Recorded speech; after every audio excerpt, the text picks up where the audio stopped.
Welcome everybody from the Alliance of Hope. I want to introduce Ronnie Walker, the recipient of the Survivor of Suicide Loss Award. The Survivor of Suicide Loss Award has been given since 1995 to acknowledge ways in which survivors of suicide transform the trauma of their loss into suicide prevention efforts and/or survivor support. It is intended to recognize significant accomplishments of an individual involved with suicide prevention, intervention, and postvention advocacy and activism that embodies the mission of AAS. I want to say that I find it very prescient that in this time of the pandemic, Ronnie Walker of Alliance of Hope is receiving this award for her amazing online resource. Personally, I am so thrilled as I know her warmth, wisdom, and perseverance are present. I also find her blogs to be refreshingly real, diving deep into the complexities of what it is to be a loss survivor. I was told that I could mention the theme of the healing ceremony from Iris Bolton, which will be the Wizard of Oz. And for me, Ronnie embodies strength and courage. I just want to read a few short portions of the letters which came in with Ronnie's nomination. 12 years ago, Ronnie, a survivor of her stepson's suicide, started a nonprofit organization called Alliance of Hope for Suicide Loss Survivors.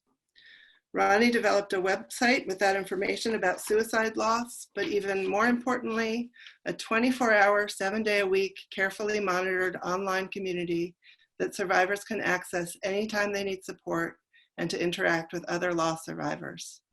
The forum and the resources at Alliance of Hope have been vital to thousands of suicide loss survivors in its 12 years history, with over 10 million visits to the website, and the utilization of its moderated support community continues to grow. And here's another one. Ronnie sets the gold standard for all of us in promoting dignity, healing, and hope for suicide loss survivors, embracing all. So it's my pleasure to welcome Ronnie, and we would love to hear some remarks from you. Thank you very much. Thank you, Vanessa. Well, I'm honored and moved. Thank you. I'm a little overwhelmed. I want to preface, hello everybody, first of all. I want to preface my remarks by letting you know that I'm speaking to you from the island of Kauai in Hawaii today. And I live in a rural area that's filled with geckos and songbirds and chickens and roosters. And it's just about 6:30 in the morning here, so they're all waking up and they're very self-expressed. So you may hear them in the background. I also wanted to say that delivering a speech through Zoom is a kind of a whole new experience for me. So I hope you'll bear with me. I'm going to try to get this right. I already said I'm very touched by this award, and Vanessa, I feel particularly honored to receive it from the American Association of Suicidology because you guys have a over 50-year history of doing the most profoundly contributory work in the area of suicide and suicide prevention.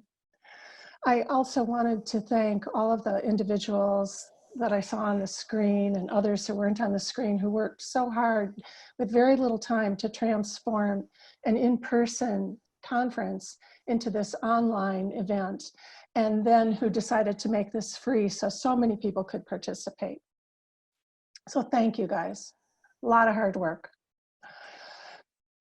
As the founder and the director of the Alliance of Hope, I want to say that I'm always present to two things. The first is something that has been mentioned a little bit already in the discussions. I've had the benefit of being able to stand on the shoulders of all the people who came before me. They were there when I was new in my grief, and really they're the pioneers who they broke through centuries of stigma and misunderstanding and ignorance about suicide loss. So what we have available today really is the work of so many people who came before and really who continue to participate. The second thing that I'd like to say is that while I know that this acknowledgement is directed at me. The Alliance of Hope is really the result of the collective intention of thousands of loss survivors. You may be one of them. And people have volunteered their time, their resources, their expertise to sustain the organization and to help it grow over the last 13 years. There's just been an amazing outpouring of support. Prior to today, I gave a great deal of thought to what I could say that might be of value to you today. We all know losing a loved one to suicide is one of the most difficult, soul-shattering experiences one can have, and it brings high-functioning people to their knees. Over and over again, I've heard so many people say that until they experience the pain of this kind of loss, they never knew such pain existed. These days, that profound and debilitating grief that we have all felt, and some are just new to that grief, that debilitating grief is being intensified by the social isolation, the economic hardships, the health concerns that we're feeling, and so many different stressors unique to individuals and to individual families. So what people are going through today as survivors is, I think, actually much harder than, say, what I had to go through 25 years ago, because I didn't have all of the added stress that was going on in society. I hear, Vanessa, from you that there's about 1,000 people listening today. I know there will be many people who are new to grief. They may be in the first weeks or months. Maybe you're in the first year or two of loss. And you may have lost the person who would have helped you through this societal crisis. There are other people like myself here today and those who were on the screen earlier who have losses that go way back. I think most of us feel that it's very important for us to share our stories, our journeys, to let you know that the initial devastating pain of loss will diminish and eventually transform. It's important to know that people survive and go beyond just surviving. It was suggested to me that I share a bit of my story with you today. And I'm going to do that knowing that it might be useful to the extent that my journey reflects the archetypal human journey of loss and struggle and healing and growth. And I really hope that my sharing will provide a bit of encouragement for someone listening today. I believe that one of the most important concepts, and I know I'm not alone in this, is the concept or the context of journey. It's the concept of the grief journey. I've often written that when someone dies by suicide, the lost survivors are catapulted onto a journey not of their own choice, a challenging journey. And I see the last 25 years of my life to this point today as a journey. I'd like to tell you a little bit about my stepson, Chan, who ended his life 25 years ago. His name was Channing Werner Stoll, and we called him Chan. He was brilliant. He was well-liked. He was successful in school and in sports. He was loved by his family unconditionally. And when he was 16 years old, he developed bipolar disorder. In his case, it was a devastating disease which robbed him of his ability to see clearly, to see life clearly. He suffered from delusions and suicidal ideation. And he fought all of it really valiantly for 5 years until at the age of 21, he ended his life. He fell into a deep depression. And that, of course, was a devastating loss. Like every single one of you watching today, I remember exactly where I was when I learned he had died. It was August 4th, 1995, 5 p.m., and I stood at the top of our basement stairs, the phone in hand, and I listened to my husband speak to me, but I couldn't absorb what he was saying. He had to repeat it over and over and over again. And when I found out that Chan had died, when I understood it, I began to shake. And that shaking continued all night long. By the next morning, I had lost 5 pounds. Back then, my emotions were very unpredictable, as they are for most new survivors. I was plagued with anxiety and guilt and despair. They were my constant companions. I couldn't focus on work. My 10-year marriage began to falter, and then 5 months after Chan died, it failed. I was a clinical mental health counselor at the time, but there was nothing in my traditional training or work experience that gave me a better understanding of what I was going through or allowed me more strength in what I was going through. I was just going through it. In the years that followed Chan's death, I began to move forward. And if you're new in grief, I want to promise you, you will too. Healing came little by little. At some point, about 5 years later, I began to feel an interest or a calling. It was a calling to help other people who were experiencing traumatic loss. And I believe that most people experience something similar to what I did at some point in their healing journey. It can show up like a very subtle growing interest or a yearning to participate with the world in some way that makes a meaningful difference. I began at that time as a volunteer for the Red Cross, and eventually I went on to work as a counselor for the Catholic Charities Suicide Loss Support Program in Chicago. Back then, as I was working with loss survivors, I felt frustrated that there was not much online. It was a very different world for loss survivors. And I wanted to be able to refer people to something.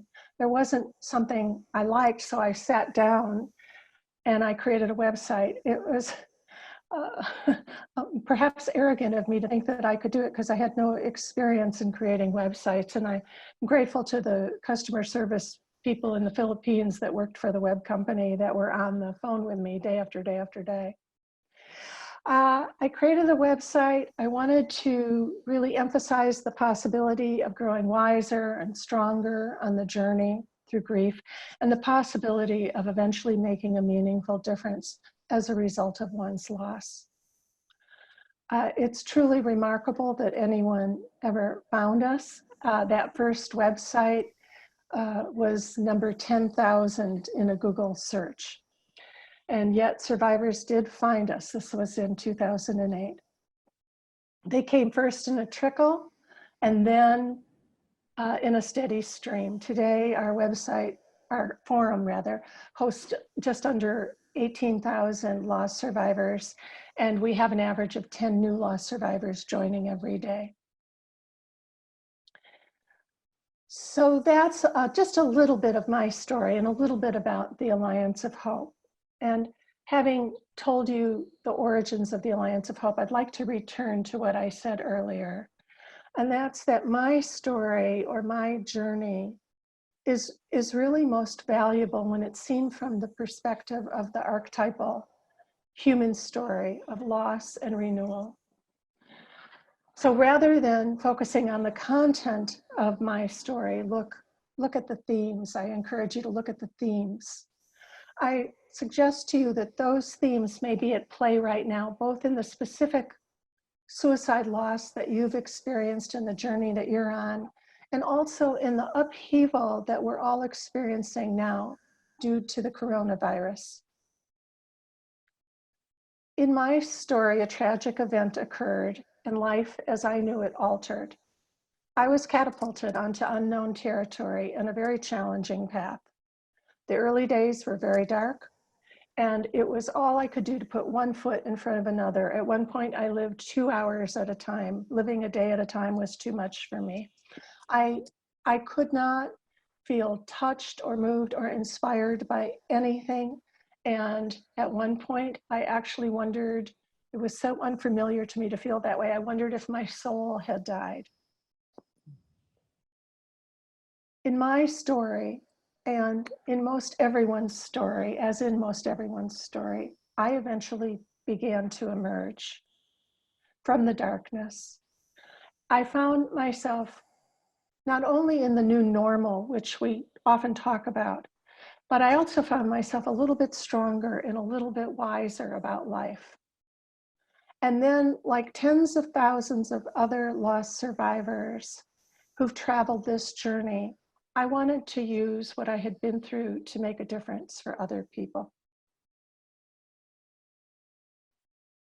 I would like to encourage you today, if you're in a very dark place, some of you I know are, to reach out for hope by connecting with someone else who has gone through a loss similar to yours and gone beyond that loss. Reach out for the hope that will exist in your conversations with them. With time and with grief work, the initial devastating pain does diminish, and eventually it transforms. It allows for more and more moments of peace. As the weeks and the months turn into years, you never will stop loving the person who's died. You may never stop missing them, but you will grow stronger and wiser, and quite possibly you'll feel a call to make a difference in some meaningful way as a result of what you've gone through. Now, you might want to do something in the realm of suicide prevention or suicide postvention, suicide aftercare, grief support, but you don't have to. And you may feel called to do something in memory or in honor of your loved one, but it doesn't have to be that either. You may feel called to bake bread or to build a playground or to teach yoga or raise bees. Each of us is an expression of the eternal. We each bring some very special contribution to the buffet of life. There is no need to rush any of this. Be wherever you are, and there's no need to worry about whether a calling will come. It usually does. Post-traumatic growth, as they call it these days, is part of the journey. In closing, I'd like to invite you, particularly at this time when so many of our normal activities are off limits, to check out the Alliance of Hope website. You can read more about the survivor journey there, and also take a look at our forum, if you feel so inclined. It offers information and hope and a break from the social isolation.